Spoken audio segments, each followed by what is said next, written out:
All right, we set. All right, I'd like to call this meeting of the Madison Select Board to order on Monday, November 9th, 2020 at 6:30 p.m. Please join me in saluting the flag.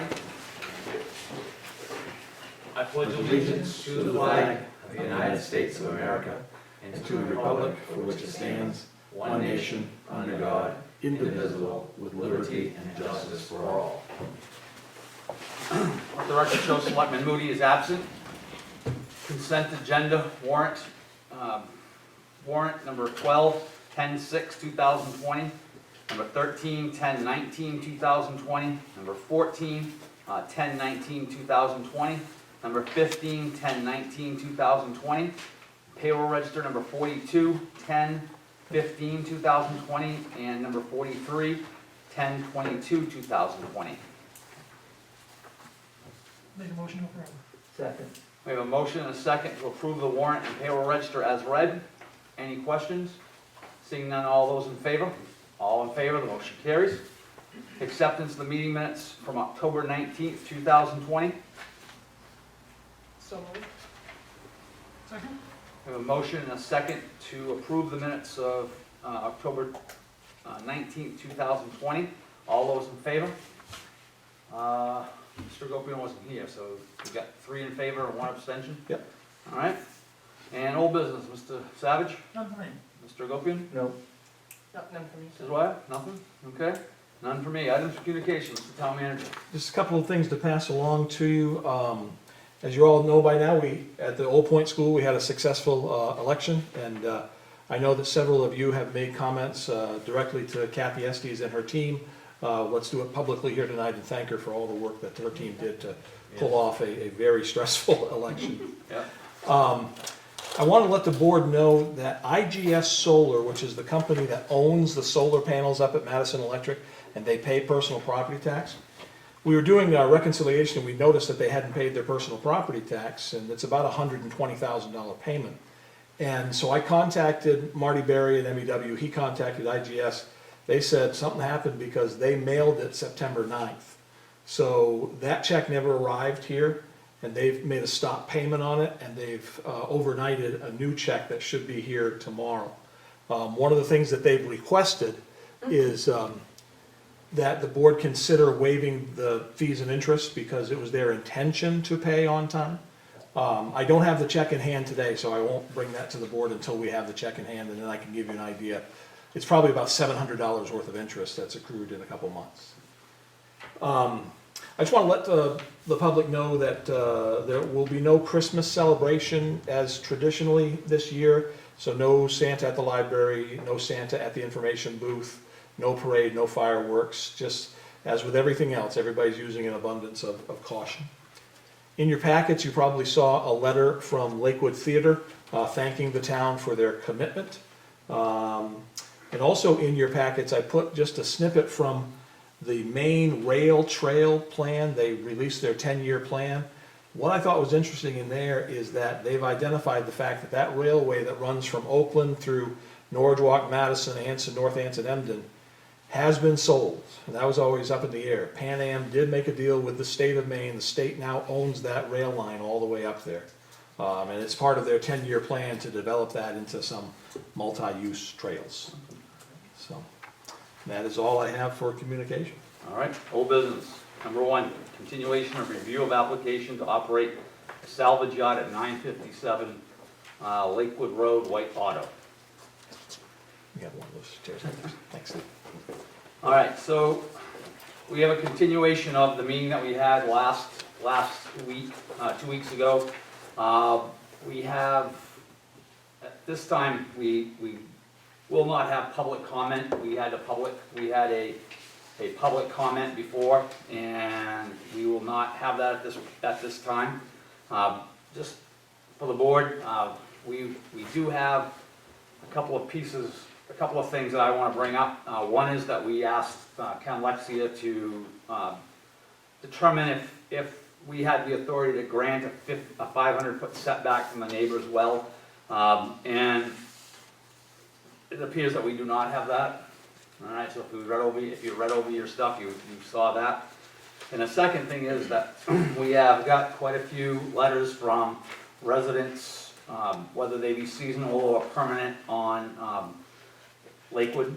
And we take those in, we can read them, but they are not gonna be part of the public record because they were not here for the public hearing, and they will not be, since that portion is closed, we will not be allowing those to be part of the record. But just so, I mean, they're pretty much some of the information that we heard before, so I mean, it's pretty clear on you know, some of the things that they brought up. And again, we'll have no comment, we'll deliberate. Tim, I don't know if you have any comment? No, I think I shared it. We have quite a few people. We have 16 participants from Zoom. Some of those are planning board members. Many of those are Lake Association members. And I think we've explained that we do appreciate their input, but it's outside of the parameters of the public hearing for this particular application. So we will go down to the performance standards for adjuncts, for all new junkyards and automobile graveyards. All right, and the page I'm talking about starts at 504-5A. So if you're looking in your packet, It's in your packet, I It's in believe. our packet that we see. Oh, okay. should be about 3 or 4 pages into your packet. And these are simply, if I may, Mr. Chairman, these are simply the performance standards from our ordinance, which is the only thing that this board has to govern the application process. All right, so I will read 154-5A. An effective visual screen at least 6 feet in height shall be located and maintained around all sides of the area where the junk or automobiles are deposited or along the property lines. Mr. Town Manager, you feel that they have met that? Yes, not only in the application, but I also spoke with the owner of White Auto, and he indicated that now that some of the leaves have come off the trees, if he does go forward with this product, he would actually extend the fence around so that the vehicles wouldn't be visible at any angle. All right, any comments from the board, anything? All right, number 154-5B, no vehicles or junk shall be stored within 300 feet of any water, body, or inland wetland. This was an issue that was brought up a couple of times, and Steve Gavoni from the engineering firm had some engineers look at it, and he talked to some folks at DEP. He actually talked to folks at DOT too, to determine that this ditch that goes from one side of the road to the other comes from a man-made pond back in the 50s and goes through a culvert and then goes along the side of the property. I had a request from the planning board to look in to see what the status of that ditch is. Would it be considered a wetland or a body of water if there was water running through it? Initially, I reached out to Leo Mayo, who's our code officer, but he did not have time to fit that into his schedule. So I spoke with Cameron Dufour, and Cameron works for the Department of Environmental Protection, and he met me out there this morning at 10 a.m. and he reviewed that ditch, and he went down as far as the end of the property line. He was hoping to get me something back today, but I have not heard from him by email I just checked it a moment ago. When he left the site, he made 2 comments to me. He said he wants to check the maps that he has at his office to determine whether or not they would consider that ditch a body of water based on the situation that it's in and the topography and all that. And he did mention that it empties into another existing stream that he's very confident is a body of water at the corner of the lot. And looking at the maps that have been provided, that stream would fall within the 300 feet.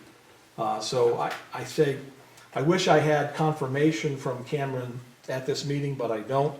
But I would say that I don't know if the application meets that criteria based on what he told me verbally today, but I'm waiting to hear back from him. All right, so 154-5C, no vehicles or junk shall be stored within 500 feet of any residence, private well, or school.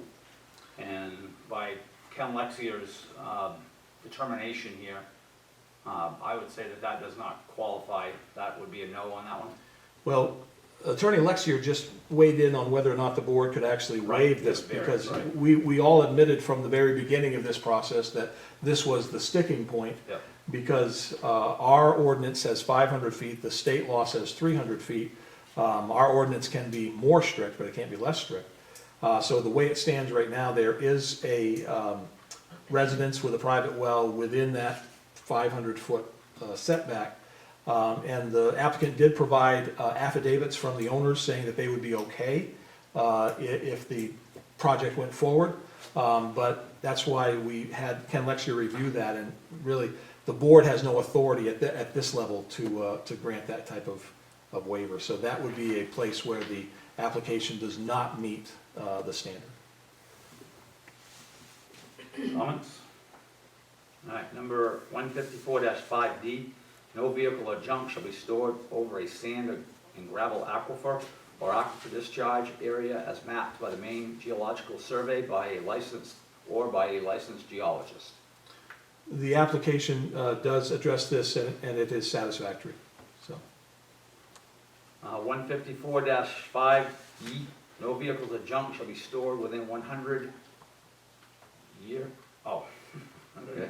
No vehicles or junk shall be stored within the 100-year floodplain. Yes, and the application has verified that the property is not within the 100-year floodplain. 154-5F, upon receiving a motor vehicle, the battery shall be removed and the engine, lubricant, transmission fluid, brake fluid, and engine coolant shall be drained into watertight covered containers and shall be recycled or disposed of according to all applicable federal and state laws, rules, regulations regarding disposal of waste, oil, and hazardous materials. No discharge of any fluids from any motor vehicle or junk shall be permitted into or onto the ground. The application showed that these are exactly the same standards that the applicant is already being held to by the State Department of Environmental Protection, so it does satisfy that requirement of our ordinance. All right, 154-5G, all vehicles or junk shall be located no closer than 100 feet to all lot lines. And the proposed application, the map does show that it's at least 100 feet away from all property lines. So that is met. All right, 154-5H, to reduce noise, all dismantling of motor vehicles with power tools shall be done after 7 a.m. and before 9 p.m. The application does indicate that that would be their practice. 154-5I, all federal and state hazardous waste laws and regulations shall be complied with. And again, the same thing that I referred to a couple of items above, they already adhere to these requirements through the state and federal. All right, any comments from the board, anything else that we need information on? So we'll wait to hear from B and C. He's already within the 500 feet. Yes. Right. Okay. All right, so if we have no other questions, nobody has any other questions, we'll look for a motion on this application. Mayor, Yes. um, So, Jim, what? you indicated that the gentleman that you met with today up there was going to get back to you. Should we know what his response is before we do this? I guess my answer to that is you would probably want to, it all depends on how you're going to phrase any decision made by the board. Because you can make a decision to deny the application. I would recommend that you make a decision to deny the application based on the criteria that you have been presented with. Because we do have an appeals process. And that appeals process will, if the applicant chooses to, he can appeal to a local appeals board here that's filled with appointed people. And they will want to know what this board's reasons were to deny it. So if you wanted to add anything more than just the 500-foot setback from a residence, which we know is the case, then you may want to wait for that information to come from DEP. If you are comfortable just moving ahead with the one item C that you know, you can do that. Or you could make a motion to deny the application based on not knowing the results of B, saying you're unsure, and that's why you would deny it. So I think I've given you probably too many options. No, that's fine, that's fine, yeah. I'll make a motion to deny it based on the 500-foot setback and the unknown on the stream, 300 feet from the property marker. I'll second that. All right, so we have a motion and a second to not to grant the permit for the 500-foot setback, Correct. And correct? the unknown. And the unknown of the stream Correct. on the property. Any other comments, any other questions? All right, all those in favor? All in favor, motion carries. It has been denied.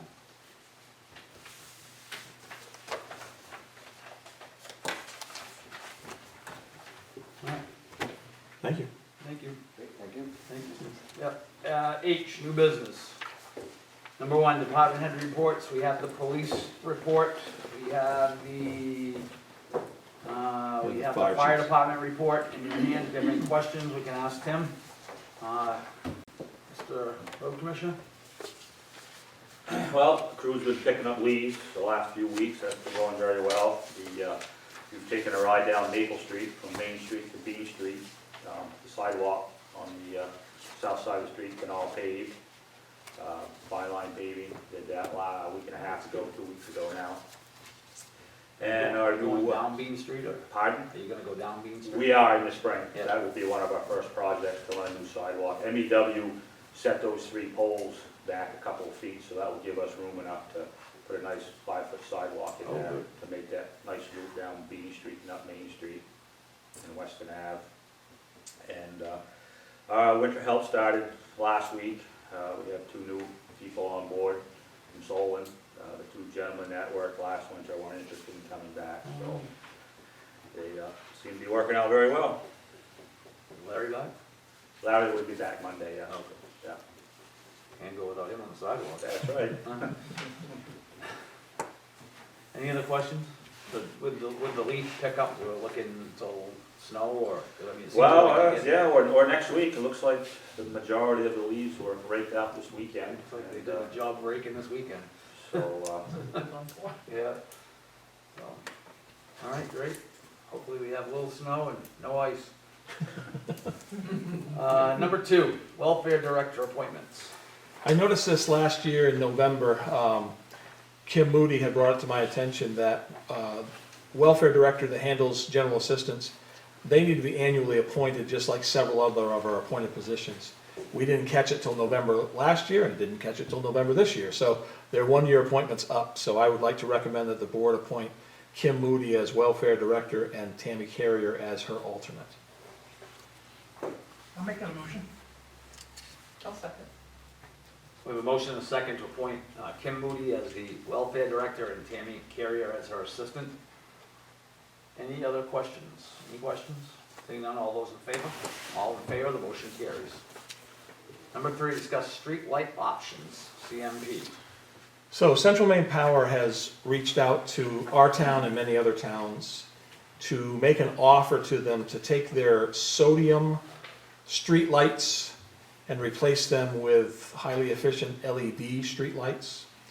And just so you have the perspective, Madison has about 365 street lights. Madison Electric Works governs about 310 of those street lights. So what CMP is talking about is only about 55 lights, mostly out in East Madison, Lakewood Road, that area, some over by Naomi Avenue, Hayden Street. So they've offered to replace all the lights with LEDs, and we would see a savings of about $2,700 a year in our cost. That savings comes primarily from the reduction in energy use from the LEDs. Now, the reason I bring this up is because of our position with Madison Electric, we have other options. But CMP is trying to lock down communities. So in order for them to agree to do this, they would want the town of Madison to sign up and say, all right, we're going to let CMP continue to service these lights, these 55 lights, for the next 15 years. And if you try to back out of that, you'll have to pay these penalties and so forth. The other option that many towns are doing is they're buying their streetlights directly from CMP and contracting with someone to maintain them and transfer them over to LEDs. I've started conversations with Marty Berry over at MEW. He wasn't in today. Hopefully I'll catch up with him next week and we'll kind of nail down some of the specifics. But just so you know, from what I've found out, CMP will sell us those 55 lights for $12,500. It most likely, I haven't got it nailed down, but I've talked with Jeff Hewitt over in Skowhegan, and I've talked with George O'Keefe over in Rumford, and both of them tell me it takes about $700 per light to switch it from sodium to LED. So 700 times 55 is about 38,000 for the math teachers in the room. And so you're looking at an outlay of about $50,000 to acquire these streetlights and to turn them over to LEDs. Now, when you do that, your service fee from CMP drops by about 80%. So CMP will still send us a bill for the energy, and they'll send us a bill for the delivery. But right now, we pay CMP about $10 per light per month. If we own them and switch them over to LEDs, we would pay them about $1.50 per light per month. So it's not that MEW would have the power to it. It would still come from CMP for those. But now, instead of CMP being the responsible one to do the repair and maintenance over the life of the light, we would have to contract with somebody. Many of the other towns, like Skowhegan, contracted with a third-party company like On Target. We obviously have a third party that is a municipal department of the town that could service this for much less than the $10 per light per month that CMP was. So I believe that it's worth looking at. Obviously, Madison Electric has to be on board with this to really make it work, but I wanted to bring it to your attention. If you want to just go ahead with CMP and save $2,700 a year, you can. But we may be in a position where we have better control of our streetlights, especially the ones in East Madison, where they have been difficult in the past to make sure that CMP keeps them up to snuff. So I remember Calvin Ames told me one night he was driving home to his place on the lake and he counted like 11 CMP streetlights that were out. Now, that was years ago, but that's just an indication of we would have obviously a better response to that sort of thing with MEW than we do with CMP. So if it's good with the board, I would like to pursue this with MEW. I just want to hear your feedback. I think it's a good idea. Let's talk about it, see what we get for prices and see what we get for information. Mr. Savage. Have the other 310 lights, has Madison Electric considered changing to LED so we can save, what is it, the math teacher 6 times that amount? No. Pass That's- time. That's a conversation I've had. I actually had it with Jeff Melcher, who was the superintendent before Marty. And he was very interested in looking at it. Obviously, since Marty's been in this position, he's been very busy with a lot of other things. But I think this winter, it's definitely something we can have a conversation about. There is quite a bit of outlay, though. You're talking about $250,000 of outlay to convert those other 311 lights. I would propose that if we did a $50,000 one with CMP, we would just simply build that into capital in the upcoming budget. So. Maybe we can keep that in capital, just keep it going forward and do 50,000 every year. You could, yeah. Any other questions? All right, so we'll keep studying. Selectmen's concerns, Mr. Savage, None for me. Mr. Gopi, None.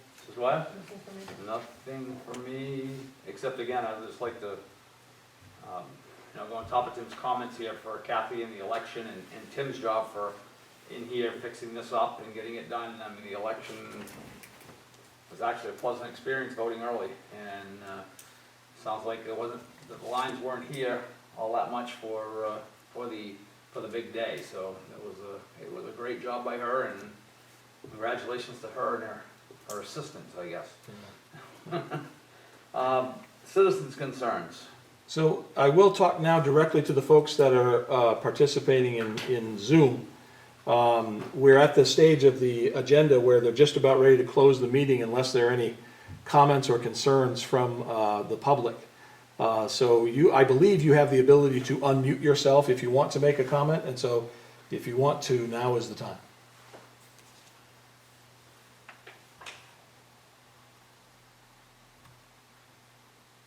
All right, hearing none, I look for a motion to adjourn. Sorry, Oh, I guess we get on. we're just curious to understand in terms of the ordinance for whites, what are the next steps that we should be aware of? So there will be another public meeting if they choose to appeal this decision of the board. So the board made a decision tonight to deny the application on two reasons: the 500-foot setback and the identified possible water body within 300 feet.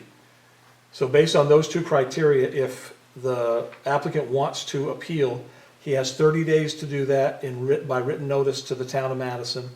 Then the town office notifies the appeals board, which is a 5-member board. The chair of that board is Drew Ketterer, who lives on the lake and is also an attorney in Norridgewock. Drew would have to gather that board together to determine whether or not they have jurisdiction in this case, and then they would hear the appeal if they have jurisdiction, and they would only hear the appeal on those two items.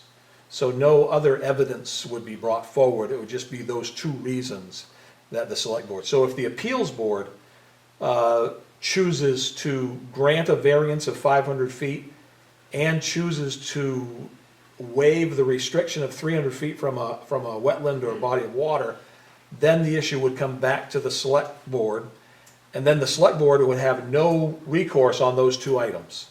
So that's kind of the process as it stands right now. It'll be 30, 60, maybe 90 days before that appeals board would meet if the applicant does choose to appeal. Thank you for that detailed overview. And just the last question from us is, if there is an appeal and there is another public hearing, what is our avenue to find out about that? That's a great question. I have tried to compile all the emails I got from folks around the lake, but I think what I'll do is just simply contact Will Reed and Mark Doty.